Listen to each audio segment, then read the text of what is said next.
നല്ല ക്രീമി ടെക്സ്ചറിലുള്ള ഒരു passion fruit ജ്യൂസാണ് ഞാൻ ഇന്ന് കാണിക്കുന്നത്.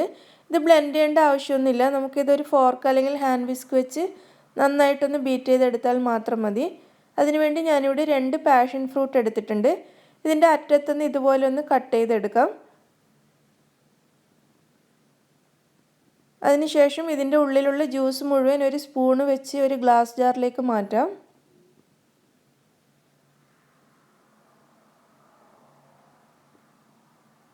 ഇതുപോലെ രണ്ടാമത്തെ പാഷൻ ഫ്രൂട്ടിൻ്റെയും ജ്യൂസ് മുഴുവൻ നമുക്ക് പുറത്തേക്ക് എടുക്കാം.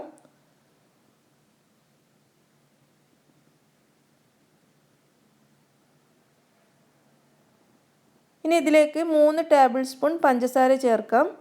ഇനി പഞ്ചസാരയും പാഷൻ ഫ്രൂട്ടും കൂടി നന്നായിട്ടൊന്ന് ഒരു ഹാൻഡ് വിസ്ക് അല്ലെങ്കിൽ ഫോർക്കോ സ്പൂണോ വെച്ചിട്ട് നന്നായിട്ടൊന്ന് ബീറ്റ് ചെയ്തെടുക്കുക. ഈ പഞ്ചസാര മെൽറ്റാകുന്നത് വരെ ഇതിങ്ങനെ നന്നായിട്ട് അടിച്ചെടുക്കാം.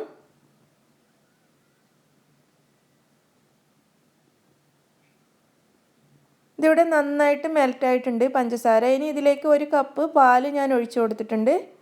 ഈ പാലും കൂടി ചേർത്ത് ഒന്നുകൂടി നന്നായിട്ട് അടിച്ചെടുക്കാം. ഇത്രയേ ഉള്ളൂ, നമ്മുടെ പാഷൻ ഫ്രൂട്ട് ഡ്രിങ്ക് ഇവിടെ റെഡിയായി കഴിഞ്ഞു. ഇനി ഇത് സെർവ് ചെയ്യാനുള്ള ഗ്ലാസ്സിലേക്ക് 4-5 ഐസ് ക്യൂബ്സ് ഇട്ട് കൊടുക്കാം. നല്ല തണുപ്പ് കിട്ടാൻ വേണ്ടിയിട്ടാണ്. ഇതിലേക്ക് നമുക്ക് പാഷൻ ഫ്രൂട്ട് ജ്യൂസ് ഒഴിച്ചു കൊടുക്കാം. അങ്ങനെ വളരെ ടേസ്റ്റി ആയിട്ടുള്ള നല്ല ക്രീമി ആയിട്ടുള്ള പാഷൻ ഫ്രൂട്ട് ഡ്രിങ്ക് ഇവിടെ റെഡിയായി കഴിഞ്ഞു. വേനൽക്കാലത്തൊക്കെ കുടിക്കാൻ പറ്റിയ വളരെ ടേസ്റ്റി ആയിട്ടുള്ളൊരു ജ്യൂസാണ്. നാട്ടിലാണെങ്കിൽ പാഷൻ ഫ്രൂട്ട് വളരെയധികം അവൈലബിളുമാണ്. നിങ്ങളെല്ലാവരും ഉണ്ടാക്കി നോക്കിയിട്ട് അഭിപ്രായം അറിയിക്കുക. Thank you.